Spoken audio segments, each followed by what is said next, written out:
This is Creepy, a podcast dedicated to sharing the most famous, chilling, and disturbing creepypastas and urban legends in the world. Whether these stories truly happened or are simply fabrications is for you to decide. These stories may contain graphic depictions of violence and explicit language. Listener discretion is advised. Creepy presents Happy New Year. Written by Scott Savino and narrated by Alicia Atkins. Then that tall thing in the darkness interlaced its fingers and flexed them until its joints snapped as loud as firecrackers. It proceeded to crack the others in its overly articulated fingers, one by one. Shadows cast by an unknown source of light on the far wall seemed to show those hands like the legs of an impossible bony spider, wrapping itself delightfully around a fly caught in its web. My feet were gritty and frozen. That's how I found out it had taken my shoes. So many knuckles cracked and reverberated in the quiet cold, and my stomach churned into tighter and tighter knots with each explosion. 10 sickening pops. 15. 50. An impossible number of knuckles. I hadn't realized I was hyperventilating until the room pulsed, and the colors ran together like smears of acrylic paint. I was gulping fitfully at a breath that wouldn't stick, as the smears turned to candle wax and melted away. The room was monochromatic, and every color had been drained by the belly of the dark. Then the outlines of the basement began to melt away too, growing dimmer. The feeling of the cold on my wrist growing more dull and more numb as the room began to fade until there was no feelings at all. There was no room. I was somewhere else. I wasn't naked and shackled to a wall in my unfinished basement. Where had those shackles come from? Rashida and I didn't have anything like that down there. But it didn't matter because suddenly, that place was gone. Somewhere far away. I was safe and warm. A consciousness floating bodiless through space. I'd been down there for at least a few hours at this point. That's why, well, you know what happened. Yeah, I know. You need me to tell it for your records. For the trial. If there's going to be one this time. Nobody will believe me, and I guess it doesn't really matter. You know that, don't you? That nobody will believe this? Third time's the charm, though, I guess. Last time nobody caught me. This time you did. Next time you won't. I don't repeat mistakes. I take what I learned and try again. Boston was a New Year's Day baby. Not just born Friday, January 1st, 2020. He was the first baby born in the new year in Bradenville General, about a minute after midnight. Seems like a lifetime ago now. Imagine if you had everything you know now on that day. All that info. Do you think you could make use of it? Shit. I would have done what needed to be done a lot sooner than I did if I knew. It was actually a fight about who was going to be the one to carry him before we even knew that Boston was going to be his name. Rashida won that, of course. We found out I probably couldn't get pregnant later on. I was with that woman for 10 years, you know? We got married in 2015, a week after it was finally legal. We were talking about kids right from the end of that first year, probably. Maybe even before that. 9 or 10 years we talked about really starting our family, and there we were. Finally doing it. Boston was a strange baby right from the beginning. Rashida could always get him to sleep, but at first, whenever I came within a foot of him, no matter how deep and sound his sleep had been, his eyes would just shoot open. That shocking shade of blue, little microcosms, like a whole world's worth of knowledge swirling around inside. Then he'd fucking scream his fucking head off. At least that's what happened for about the first month. He always still woke up whenever I got near him, but after that first month, he stopped screaming. He'd just stare at me after that. Stare right through me. I know you may not understand this, but it's the only way I can think to describe it. It was like something ancient and dark was shining a spotlight out of his eyes, bright enough to wash out everything but those two little marbles of light. Felt like knives made of ice pushing right out of that stare and through me. I'd feel faint, and my body would go numb unless I looked away. You don't know cold until my fucking kid is staring at you like he stared at me. It was like staring at the endless vast knowledge of eternity, hanging impotent in the vast emptiness of space. I was insignificant to the universe, and that is my Boston saw me as a tool to foster his becoming. Of course, Rashida told me I was crazy. I think she was really worried, because everything about how she was to me began to change that night we laid staring up at the ceiling fan, and I told her about my fears. When he looks at you, you know, the way that he does, do you ever feel afraid? I asked her. I'm afraid about what the world's going to be like for him when he's grown. I'm afraid about things like, will he be happy? I'm afraid that, what if we're not enough? Is that what you mean? I turned to face her. The room was dark, but I could see that her eyes hadn't moved from the spot she was staring at on the ceiling. She had the blankets pulled up to her chin, and I knew underneath that her fingers would be interlaced across her stomach. It's funny how many little habits that don't seem to register about someone until they're gone. And then those things matter a great deal. She's only been gone a few hours now, but I've lost her twice, really. I've had time to think about things. No, that's not it, I whispered. I was scared to tell her about this. Of course I was scared. But there weren't ever secrets between us, so I knew that I had to say it and just see what she thought about it. So I told her about his eyes and how old they were and how much he scared me. I'm sorry, but Nora, what? Actually, what the fuck? Are you being funny? I told her about him waking up from dead sleep and just staring at me. She told me I was seeing things that weren't there. He was only 3 months old at the time. Couldn't think about nothing but taking naps and screaming for food. So I tried to show her. But trying to show her what that little fucker was doing was fucking impossible. He sabotaged me every fucking time, pretending to be asleep anytime she checked him with me. He only woke up like that when she wasn't around. Soon as I told her, other things started happening, because of course they did. It was like I'd opened Pandora's box. As soon as Rashida thought I was losing it, he started playing his little games more and more. From the day we brought him home from the hospital, he always slept through the night. A night or two after I talked to Rashida about all this was the first time he woke up wailing in the middle of the night. The sound was deafening. It was like he wasn't screaming in his crib in the next room. It was like he was screaming right next to my head. I sat up, bolt straight, like I'd been jolted into action by electricity. Rashida was always such a light sleeper, complained about my snoring all the time. She hadn't moved. She was laying there as sound as can be. The first time I thought, well, maybe she's just tired. But the third or fourth time it happened that week, she didn't budge either. One night when Boston started wailing, I decided to wake her up. Hey, I've been doing this every night this week. It's your turn, I said. I was already starting to feel a throbbing behind my eyeballs as Boston screamed right into my ears from the other room. A sustained and breathless baby's scream. He'd screamed like that for almost 2 minutes now without seeming to even gasp for a breath. She looked at me in that sleepy way, confused and irritated by awakening.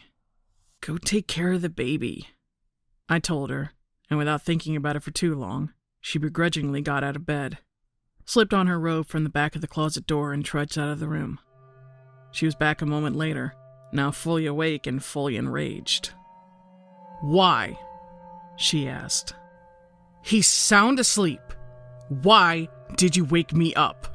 She dropped her robe and let it briefly pull around her ankles before stepping out of it and climbing back beneath the sheets. She was normally a back sleeper, But this time she rearranged her pillow and jerked her head along it until she found a comfortable position with her back facing me. Thing was, Boston was still screaming in the other room, and when I went to look, it was just like it had been every other time that week. I'd open the door to his room, and the screaming would stop, like it had been sucked out of the room as soon as my foot crossed the threshold. What would be left would be the near-deafening ring of complete silence.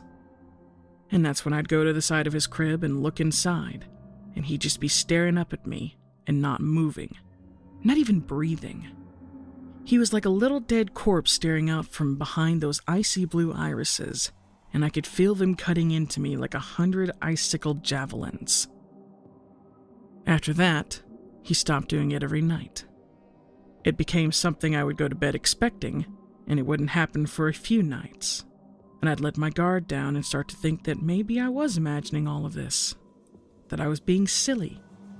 Well, that's when he'd do it again. Gaslighting me, you see?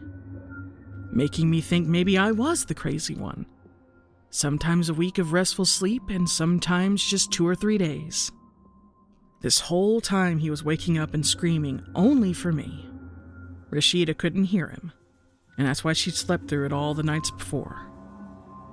The way we planned this out, I was working and Rashida was taking her maternity leave from the hospital. It was supposed to be a full 4 months instead of just the 12 weeks that were covered because she was using some of her PTO. After that, I was going to take my sabbatical from the restaurant for 6 weeks and we'd play it by ear. Sabbatical. That's rich. A restaurant GM with vacation time and a once every 5-year sabbatical. Do you remember shit like that? Insurance, benefits. At this point in the video, Nora Wallace begins to laugh one of those wild, uncontrollable laughs. She continues doing this for several minutes until she has to lower her head to the table in front of her so she can reach her eyes with her hands and wipe away tears. This entire time she's been talking to Detective Trevor Barrett without taking many breaks from speaking, except to take a deep breath here and there for a moment or to take a sip of water. Her behavior had been erratic when they brought her in, and they cuffed her to the table as a safety measure. She spoke animatedly, using her hands ineffectively to express herself when she occasionally forgot they were restrained. Her toxicology report only returned a positive for THC, but if she was high now, it wasn't from smoking a joint. Over and over throughout the interrogation surveillance, she can be seen taking the plastic cup in front of her into her shaking, bruised hands and taking a small, slow sip, setting the shaking cup back down on the table with extreme caution as it rattled onto the surface. Finally, her laughing subsides into heavy gasps. While she calmed herself, 3 separate times she lifted her right hand and moved as though she might put it to her chest, but the restraints prevented her from doing so. Do you think I could get some more water? And one of those cigarettes you've got on you? Oh, don't look so surprised, Officer Bennett. Oh, I'm sorry. Officer Barrett. My mistake. I've been craving one of them since you walked into the room. Smelled it on you. Do you think I could get one of them? Well, I mean, I'm sure that's just a thing they do on TV and there's no smoking allowed in here. Make an exception. There's more of this fucking shit. I know I probably should have a lawyer here, but I don't because I know what's going to happen to me. I'm not going to be in this room for much longer. A lawyer would take too long to get here, and I gotta tell you what happened pretty fucking fast, you see? I'm getting off from this. That's what I think. And maybe I'm wrong. Maybe, like I said before, maybe things don't happen the way I think they will. And maybe there'll be a trial. If that happens instead, whether I've got a lawyer or not doesn't matter. They'll lock me up forever. Throw away the key. You can break a smoking rule for this. I'm sitting here making you famous. Because I'm telling you all of this. And all of this is the fucking truth. And I'll live with the consequences of it after nobody fucking believes that I'm not crazy. That's if I'm wrong. Anyway, I don't think there's ever going to be a trial, if I'm honest with you. So can I have one? Thank you. Yeah, I can wait for you to get back with the water to light me up. All right. Thank you. So what happened next? Oh, I remember. Benefits. Cushy jobs. That's fucking rich now, isn't it? Like I said before, if you could go back with all the info you've got right now, right back to the beginning of this year, could you make use of it? When the shutdown happened, my restaurant switched to to-goes. Who's ordering a 5-star steak dinner, Officer Barrett? Nobody. That's who. This whole time, I've got all this stress at home and I'm worried about my business. It's gonna fail like this and I don't own the place. I'm the GM, but I'm an employee. Good benefits, but it was a small business.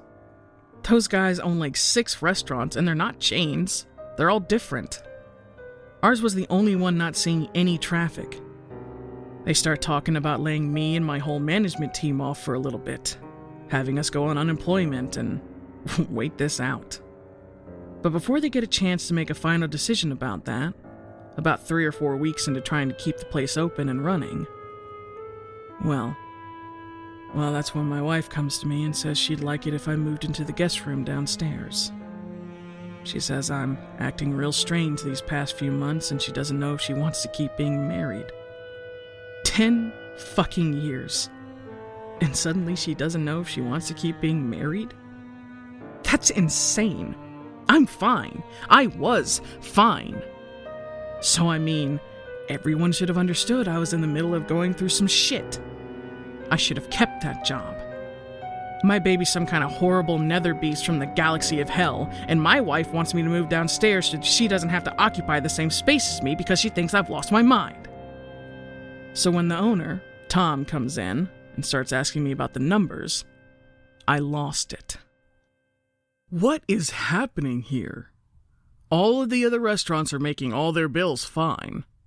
They've even brought a few hourlies back because they're so busy. You guys did 300 yesterday. We've got to figure this out. Tom says to me, right? And I'm just kind of looking at him with my jaw kind of slacked because, of course, who the fuck is ordering a $150 steak dinner for 2? And coming across town to pick that shit up?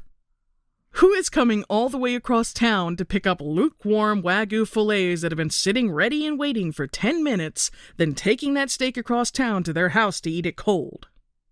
He starts talking about shutting down and the layoffs. I was making $1,400 every week. Unemployment is great to have, but it's not $1,400. So I start suggesting any other thing I can think of.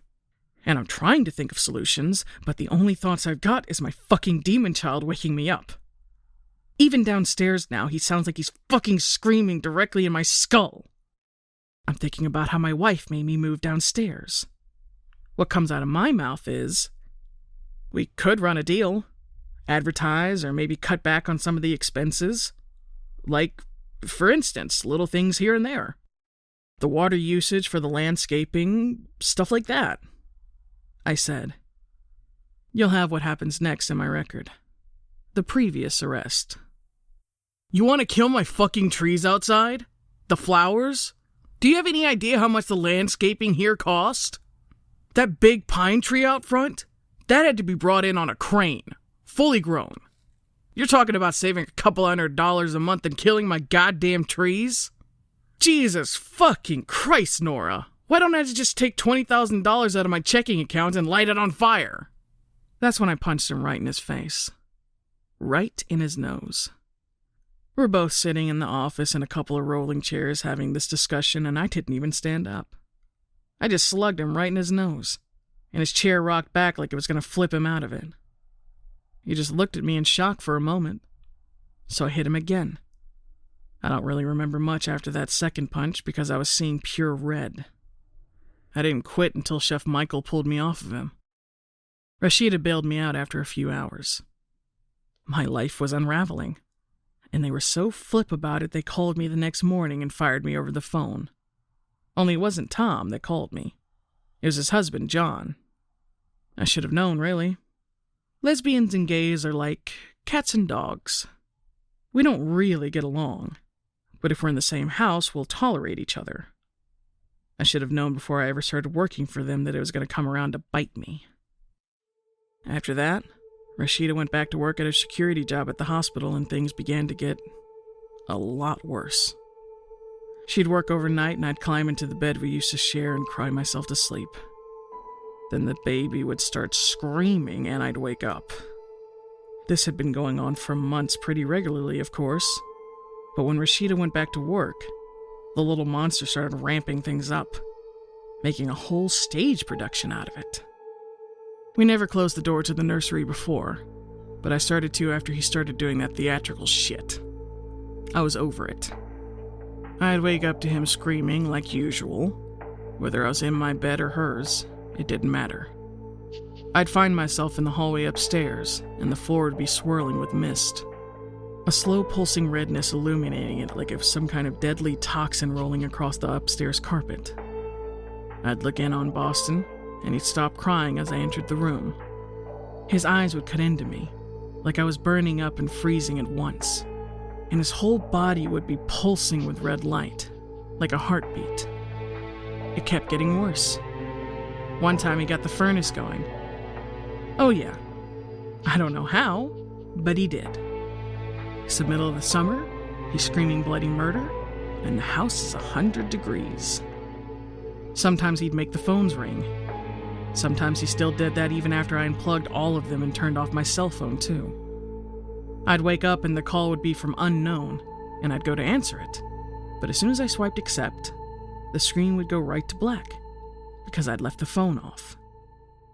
That baby is the reason I've had such a bad year. My grandmother had an unfinished basement too, you know. That's how I knew you had to keep the dirt down there oiled. She used to do that. Keeps it from drying out and getting all dusty. You'll find Rashida down there if you guys haven't found her already. Northwest corner of the room. I didn't kill her. I found her. I just put her there after. She started taking Boston into the bedroom with her when she came in from her overnight shifts. I thought it was weird of her. She'd work a full 10, sometimes 12 hours and come home and take the baby into the bedroom with her at 7 a.m., knowing full well he should be waking up in an hour or two. Of course he never did, because by November he was back to screaming me awake every night. And probably that fog coming out of his mouth and the pulsing and the dead-eye stares really tired the poor guy out. Fucking little shit. I know why you guys showed up when you did. Her boss probably knew we were having trouble at home. When she didn't come into work for the 4th day in a row, he called you for a wellness check or something. Am I right? He killed her the morning after Christmas, which, by the way, was fucking miserable. Rashida worked Christmas night and came home the next morning and took him into the bedroom with her. I was finally going to lay down and get some rest myself when he started screaming again. I walked into the bedroom and he stopped right away, like he always did. Except this time he started laughing when I came in. It wasn't a fucking baby giggle neither. It was a full-throated adult's laugh. A man's laugh. The bed was wrapped in a layer of fog that was slowly pouring out of his throat and pulling on the sheets. I couldn't see her through it, but I knew she was there. Even before I made it to the side of the bed, I knew she'd be dead. I had to part the mist away with my hands, like pulling back layers and layers of paper inside a gift bag. Rashida lay in the bed next to our son, whose laughter had completely subsided now. The room was filled with silence as thick as the fog that was slowly waterfalling down from the bedspread and swirling at my feet. I didn't do anything for a little while. I just looked down at her. The blood was everywhere. I didn't know there could be that much blood. The gash on her throat was so deep that you could see her windpipe. When you dig her up, you'll know it wasn't me. Baby's fingernails are sharp. He left a lot of marks on her. You'll be able to match that up. Took those little hands and just dug them right into her neck. But it doesn't matter anyway. It's all going to work out because I know what I did wrong, and I'm going to own up to it. I took her down to the cellar and buried her in the northwest corner. I had no idea what to do after that, so I just went back upstairs and stood there, looking at Boston as the mist swirled around him for a little while. Might have been 5 minutes, might have been an hour. Neither of us moved for a long time. Just stared at each other. The fog just kept pouring out of its mouth until the groaning started, and the hands came out. 2 fingers at first, long and spindly like a pair of black twigs growing out from him. Then a whole hand. Then a second one, both with too many fingers crawling out of him like a set of tarantulas. The mouth wasn't wide enough, so the hand settled on his face, one on his skull and one on his jaw, and started to pull the lips wider and wider apart. There was a sound like something ripping through soggy cardboard, a sickening wet noise. Those arms came out further and ripped the rest of Boston's head completely off, and that thing started to climb out of the hole. Impossibly large. The arms, then a head, then a torso, squeezing itself out of the baby like toothpaste from a tube. A little tube with arms and legs and no head. Boston's jaw was completely disarticulated and laying on his tiny chest. It was still hanging on by the skin of his neck as it continued to rise and fall. It was a dark shape with no defined features. When it had gotten itself out from what was left of the child completely, it filled the space between the ceiling and the floor. So tall it had to slope its head. That's when I snapped out of it. I ran at it. I went to hit it, to kill it. That's why my knuckles are all bloody. But I don't remember hitting it at all. I must have. All I remember is waking up in the basement and chained to the wall. But that chain didn't belong there. There was nothing like that down in our basement. I remember I saw it down there in the dark just before you all came in and rescued me. It is worth noting at this time that this was not, in fact, the way the police found Nora at 9:23 p.m. on December 31st, 2021. Police had been called to perform a wellness check, and when nobody answered the door, they began to do a cursory inspection of the perimeter of the property before leaving and returning to do a second visit the following morning. Nora Wallace was seen, unclearly, a shadow moving through a mist of red fog through a basement window. The officer who spotted her claimed that the fog seemed to be pouring out of her mouth as she moved in the darkness. She was found tamping the upturned earth down above where she'd buried her wife. When Rashida Brown was exhumed, it was determined that she had begun decomposing several days earlier in a secondary location. The soil surrounding her body reflected very little of this decomposition, suggesting that she had only been buried in the basement for a few hours, a day at most. The child, Boston Wayne Brown Wallace, has not been found. It's almost midnight now. If you had it all to do again, Officer Barrett, the whole year, would you do it? Take everything you knew about 2021 back with you and start over? Would you do it? I thought so. Me too. Third time's a charm, I guess. Is it midnight yet?